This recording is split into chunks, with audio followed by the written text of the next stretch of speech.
I was a mechanic blamed for faulty repairs until I proved they used counterfeit parts. But that morning, staring at the termination letter in my grease-stained hands, I had no idea the real fight was just beginning. The fluorescent lights buzzed overhead like angry wasps as Henderson, the service manager, stood behind his desk with arms crossed, his face a mask of practiced disappointment. The letter felt heavier than any engine block I'd ever lifted. Each word a calculated blow designed to destroy not just my career, but my reputation. 3 brake failures in 2 weeks. All traced back to work I'd supposedly done. All pointing to my negligence. My jaw clenched as I read the formal accusations. Improper installation procedures. Failure to follow safety protocols. Gross negligence resulting in customer endangerment. 23 years of flawless service reduced to a list of supposed failures. Each one a nail in the coffin of my livelihood. Henderson's fingers drummed against his desk, a nervous rhythm that betrayed his discomfort with the situation. Behind him, framed certificates and industry awards covered the wall, a shrine to automotive excellence that now felt like a mockery. The smell of motor oil and metal shavings that had been my daily companion for over 2 decades suddenly seemed foreign, as if the garage itself was rejecting me. The other mechanics had gone silent when I walked into Henderson's office. Now their eyes tracked my movement through the glass partition, some with sympathy, others with the careful distance of men who feared guilt by association. Tommy, my apprentice for the past 3 years, couldn't even look in my direction. His betrayal cut deeper than Henderson's corporate doublespeak.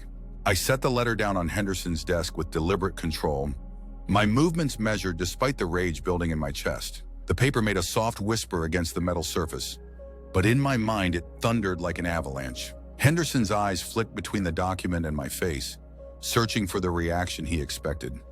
Anger, pleading, perhaps even tears. Instead, I gave him nothing. The silence stretched between us like a taut wire, ready to snap. Henderson shifted his weight, clearly uncomfortable with my lack of response. He'd expected shouting, denials, desperate bargaining. What he got was the stillness of a predator calculating its next move.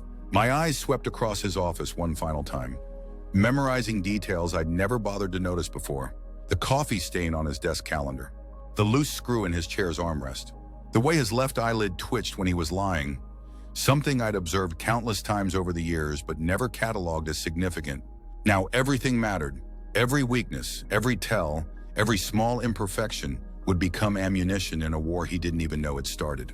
The walk to my locker felt like a funeral procession. Each step echoed off the concrete floor, a metronome marking the end of one life and the beginning of something else entirely. My tools, accumulated over decades of careful investment, waited in their organized rows like loyal soldiers about to be discharged. The socket wrench set my father gave me when I started my apprenticeship, the torque wrench I'd saved months to afford, the diagnostic equipment that had made me one of the most sought-after mechanics in the city. But as I began packing, something nagged at the edge of my consciousness. 3 brake failures in 2 weeks wasn't just unusual, it was statistically impossible. Not for a mechanic with my track record. I'd installed thousands of brake systems without a single callback. 3 failures meant either I'd suddenly developed incompetence at the cellular level, or something else was at play. The first incident had been Mrs. Patterson's Honda Civic, a routine brake pad replacement that should have been as simple as breathing. Yet 2 days later, her brakes had failed completely while backing out of her driveway. Lucky for her, she'd been moving slowly and only damaged her mailbox. Unlucky for me, the failure had been traced to improperly seated brake pads, supposedly my work. The second failure had been more serious. A Ford F-150 whose owner had brought it in for a complete brake system overhaul. The truck had made it 50 miles before the master cylinder failed catastrophically on the interstate. The driver had managed to coast to safety using the emergency brake, but the incident had generated a police report and an insurance investigation that landed squarely on my shoulders. The third had been the nail in my coffin. A young mother's Toyota Camry, another routine brake service that had somehow resulted in complete brake line failure 3 days later. She'd been driving her kids to school when it happened, forced to crash into a snowbank to avoid rear-ending the car in front of her. No injuries, but the terror in her voice when she'd called the shop had been audible even from across the garage. I'd performed each of those jobs myself, following procedures I could execute blindfolded. But the physical evidence didn't lie, or so everyone assumed. Brake pads installed backward, brake fluid contaminated with moisture, brake lines improperly torqued. Each failure pointed to fundamental mistakes that no experienced mechanic would make, especially not 3 times in a row. As I wrapped my tools in their protective cloth, muscle memory guided my hands while my mind worked the problem. The failures were too perfect, too textbook. Each one demonstrated a different type of incompetence, as if someone had consulted a manual on how to sabotage brake systems and decided to showcase the complete catalog of potential errors. The thought stopped me cold. My hands froze around the handle of my pneumatic wrench as the implication crashed over me like ice water. Sabotage, not incompetence, not age-related decline. Someone had deliberately engineered my downfall, using my own reputation for excellence as the weapon. But who? And why? Henderson's office door slammed shut behind me as I left, carrying my tools in 3 heavy toolboxes that represented the physical weight of my career. The parking lot stretched before me, asphalt shimmering in the afternoon heat like a desert mirage. Other cars sat in neat rows, their owners inside continuing their normal lives while mine had just exploded into fragments. My truck, a 1995 Ford Ranger that I'd maintained with obsessive care, waited in its usual spot. The irony wasn't lost on me that the vehicle of a supposedly incompetent mechanic ran with the precision of a Swiss watch. I loaded my tools into the bed with the same methodical care I'd used to organize them 23 years ago, each box placed exactly where it belonged. The drive home passed in a blur of familiar streets that now seem foreign. Traffic lights, stop signs, intersections I'd navigated thousands of times. Everything looked the same, but the context had shifted. I was no longer driving home from work. I was driving home from the end of my career, possibly the end of my life as I'd known it. My house sat on a quiet suburban street, modest but well-maintained. The garage I'd converted into a personal workshop stood slightly apart from the main structure, filled with the projects and experiments that had kept my skills sharp over the years. Classic cars in various states of restoration, motorcycles that neighbors brought by for favors. The organized chaos of a man who understood machines better than he understood people. Inside, the silence felt oppressive. No afternoon routine, no plans for tomorrow's work, no familiar rhythm of diagnose, repair, test, repeat. Just the hollow echo of footsteps in a house that suddenly felt too large and too empty.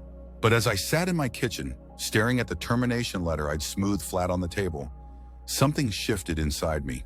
The initial shock began to crystallize into something sharper, more focused. Someone had orchestrated my destruction with surgical precision, and they'd done it so skillfully that I'd almost believed it myself. Almost. The failures had been too clean, too perfectly distributed across different types of brake systems and different failure modes. Real incompetence would have been messier, more random. This felt designed, engineered with the same precision I'd brought to every repair I'd ever made. I pulled out a legal pad and began making notes. Dates, times, specific details about each job, the customers involved, the parts used, the other mechanics who'd been in the shop those days. If someone had sabotaged my work, they'd left a trail. They'd had to. Perfect crimes existed only in movies. Mrs. Patterson's Honda had been a Wednesday morning job. I remembered because Wednesday was parts delivery day, and I'd had to wait for the new brake pads to arrive before I could start. The parts had come from our usual supplier, packaged in the familiar blue and white boxes that had been a constant in the shop for as long as I could remember. Except now that I thought about it, something had been different about those boxes. The printing quality hadn't been quite right. The company logo looked slightly off, sharper in some places, blurred in others, as if it had been photocopied rather than professionally printed. At the time, I'd assumed it was just a different printing run, maybe a cost-cutting measure by the manufacturer. The Ford F-150 had been a Thursday afternoon job. Another parts delivery day, another set of boxes that had seemed just slightly wrong. The brake fluid reservoir cap had been tighter than usual, requiring more force to remove. The master cylinder had felt different in my hands, lighter somehow, as if it had been manufactured from thinner metal. But it was the Toyota Camry that provided the real revelation. I'd been installing the brake lines when Henderson had called me away to handle a phone call from an angry customer. When I'd returned 15 minutes later, Tommy had been finishing the job, his young face flushed with the concentration of someone trying to impress his mentor. Tommy, my apprentice, the kid I'd been training to carry on the traditions of quality workmanship and professional integrity. The same kid who couldn't meet my eyes as I'd cleaned out my locker. The pieces began falling into place with mechanical precision. Tommy had access to all my jobs. Tommy received parts deliveries when I was busy with other work. Tommy had the skills to sabotage brake systems while making it look like installation errors. And Tommy had something I'd never suspected, a reason to want me gone. But I needed proof. Suspicions and theories wouldn't restore my reputation or get me rehired. I needed evidence that would expose not just the sabotage, but the entire network of corruption that had made it possible. The next morning, I drove to my local auto parts store, not the one that supplied our shop, but a competing chain across town.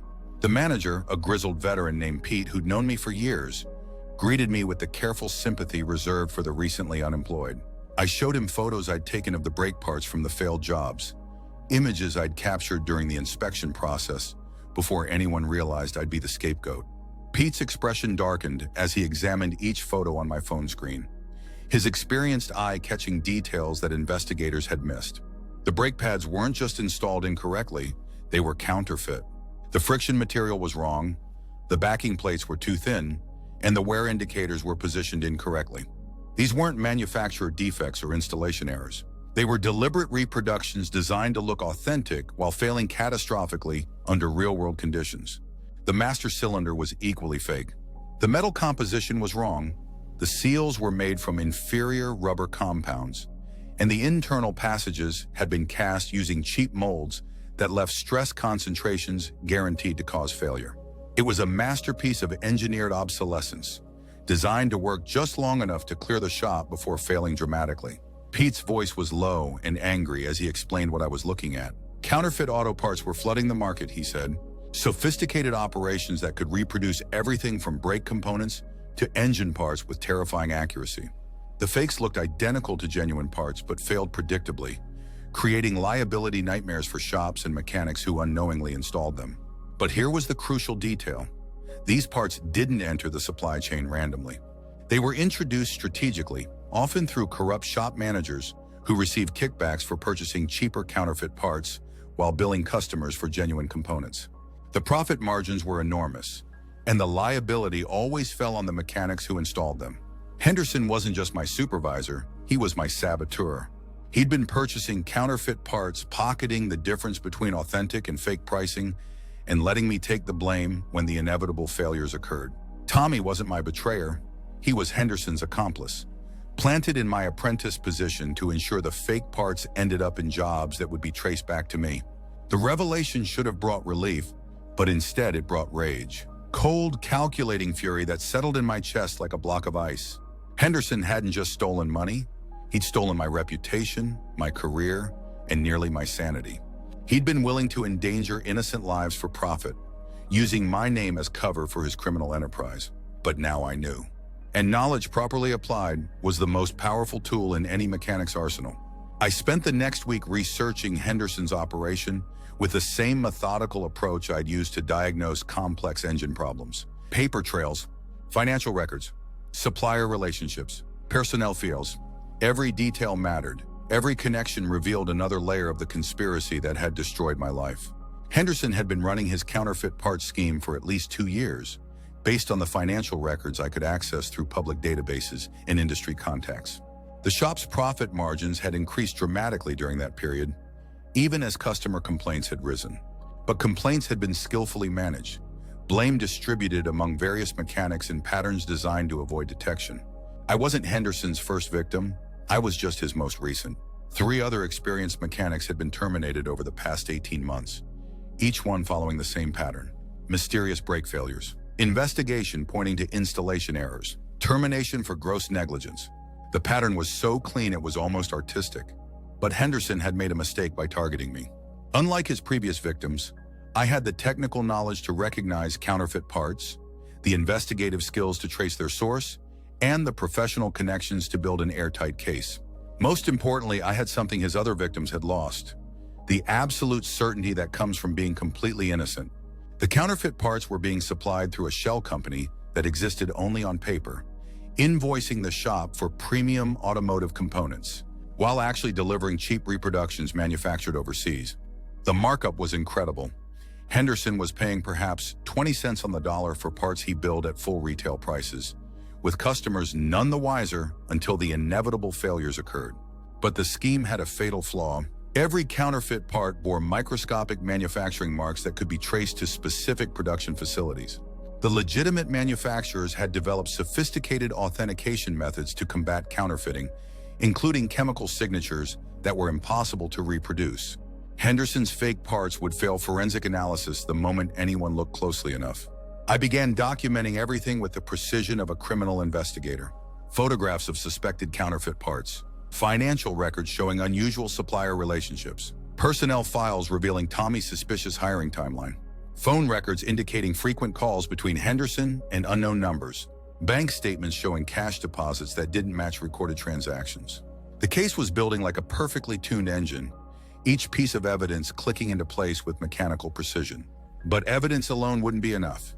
I needed a way to expose Henderson's operation that would be so public, so undeniable, that no amount of corporate damage control could contain the fallout. That's when I remembered the upcoming regional automotive trade show. Henderson would be there, representing our shop and schmoozing with suppliers and customers. He'd be surrounded by industry professionals, potential clients, and journalists covering the latest developments in automotive technology. It would be the perfect stage for his destruction. But first, I needed to build the trap.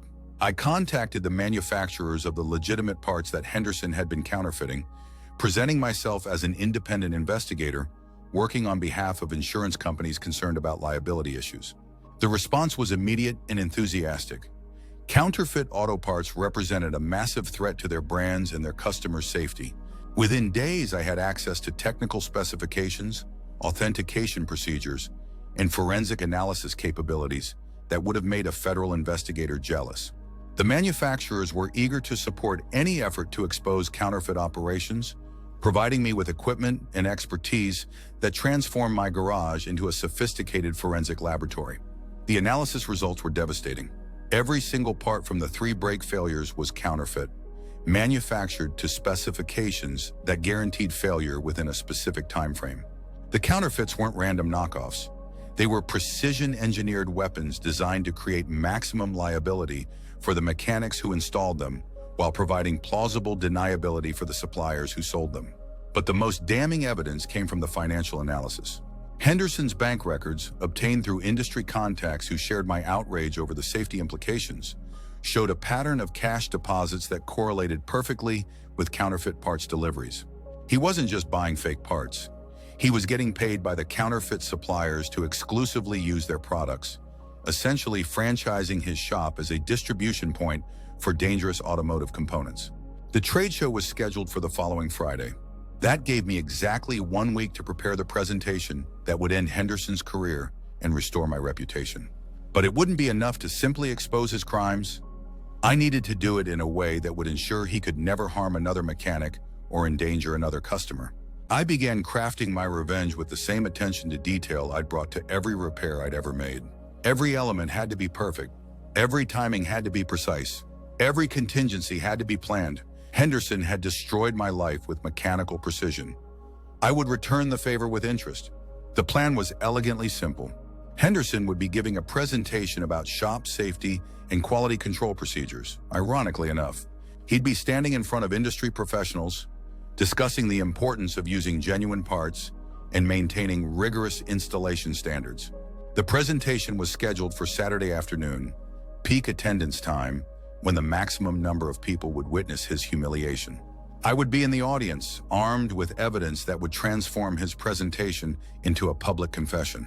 Enlarged photographs of counterfeit parts bearing his shop's installation tags, financial records showing his participation in the counterfeiting scheme, expert testimony from parts manufacturers confirming the fraudulent nature of the components, video recordings of the failed brake systems that had nearly killed innocent people.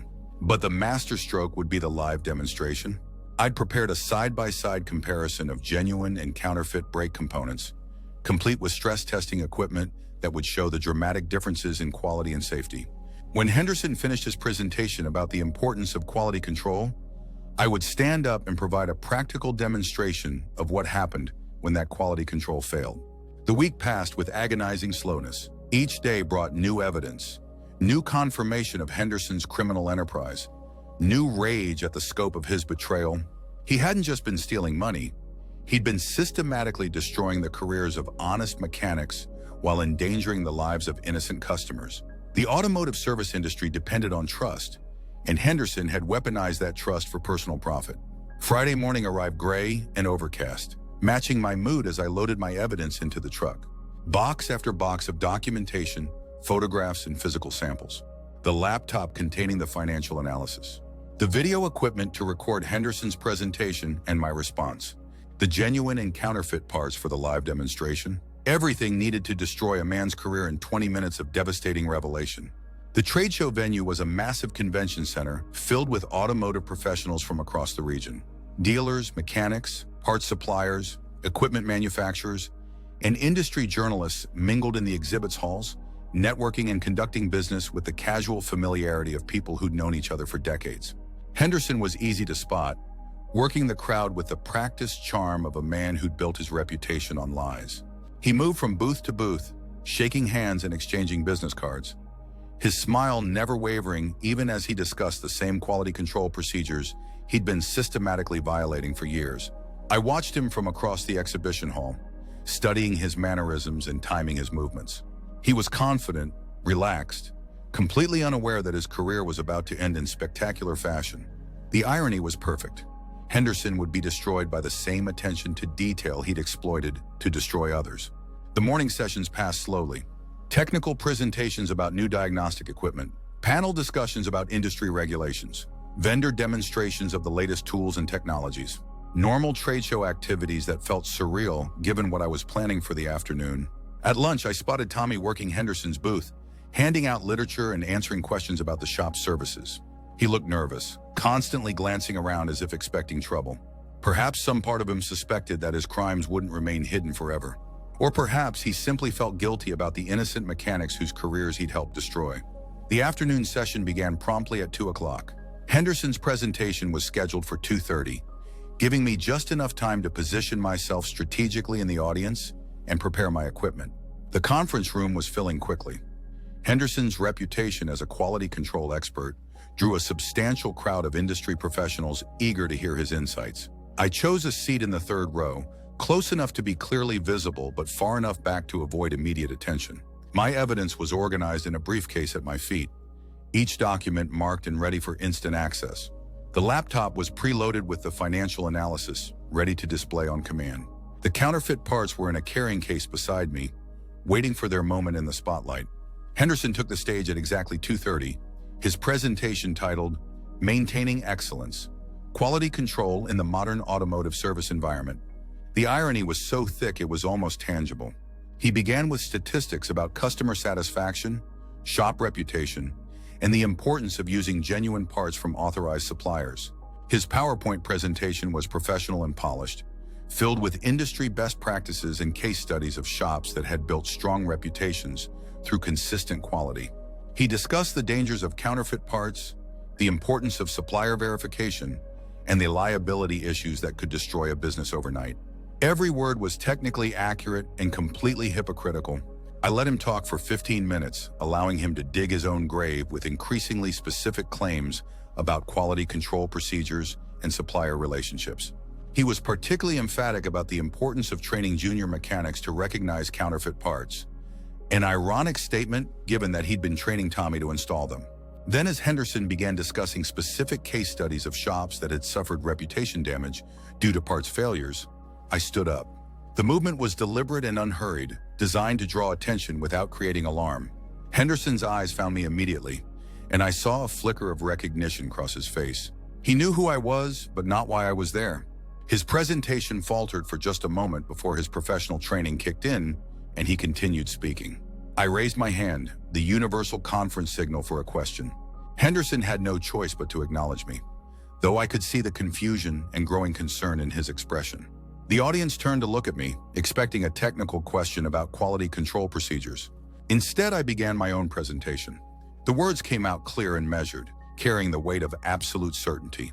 I identified myself as a former employee of Henderson's shop, terminated for allegedly causing brake failures through negligent installation procedures. I mentioned the 3 specific incidents, noting the curious pattern of failures that had seemed statistically impossible for a mechanic with my experience level. Henderson's face went pale as he realized what was happening. This wasn't a question, it was an accusation. And it was being made in front of 200 industry professionals, including journalists, suppliers, and potential customers. I continued speaking as I opened my briefcase and pulled out the first piece of evidence. Enlarged photographs showing the counterfeit brake pads from Mrs. Patterson's Honda with clear documentation of the manufacturing flaws that had caused the failure. I held them up for the audience to see, explaining the specific technical details that proved these weren't genuine parts. The room went dead silent. Henderson tried to interrupt, to regain control of his presentation, but I pressed forward relentlessly. The counterfeit master cylinder from the Ford F-150, the brake lines that had been engineered to fail, the financial records showing unusual supplier relationships and cash deposits that didn't match recorded transactions. Each piece of evidence built on the previous one, creating an overwhelming case of criminal fraud and deliberate endangerment. The audience was riveted, watching a real-time investigation unfold in front of them. Smartphones appeared as people began recording the proceedings, ensuring that Henderson's destruction would be preserved for posterity. The masterstroke came when I produced the genuine and counterfeit brake pads for the live demonstration. Using a portable stress testing device provided by one of the manufacturers, I showed the dramatic difference in failure points between authentic and fake components. The counterfeit pad crumbled under pressure that the genuine part absorbed easily, creating a visual metaphor for Henderson's entire operation. Henderson finally found his voice, stammering denials and accusations of his own. He claimed I was a disgruntled employee seeking revenge through false accusations. He suggested my evidence was fabricated, my analysis flawed, my motives suspect. But his protest sounded hollow in the face of overwhelming physical evidence and expert testimony. The coup de grace came when I introduced the representatives from the legitimate parts manufacturers, industry experts who'd flown in specifically to provide testimony about the counterfeiting operation. Their analysis was technical, detailed, and absolutely damning. Every part Henderson had installed in my name was confirmed as counterfeit, manufactured to specifications that guaranteed failure while providing maximum profit for the criminal network that produced them. The presentation concluded with the revelation of Henderson's financial relationship with the counterfeit suppliers. Bank records showing payments received for exclusive use of fake parts. Phone records indicating coordination with overseas manufacturing facilities. Email communications discussing strategies for avoiding detection while maximizing distribution of dangerous components. By the time I finished speaking, Henderson was visibly shaking. The audience sat in stunned silence, processing the implications of what they'd just witnessed. This wasn't just about one corrupt shop manager. It was about a systematic threat to the entire automotive service industry, a cancer that had been growing undetected while destroying innocent mechanics and endangering customer lives. The aftermath was swift and merciless. Within hours, law enforcement officials had been contacted.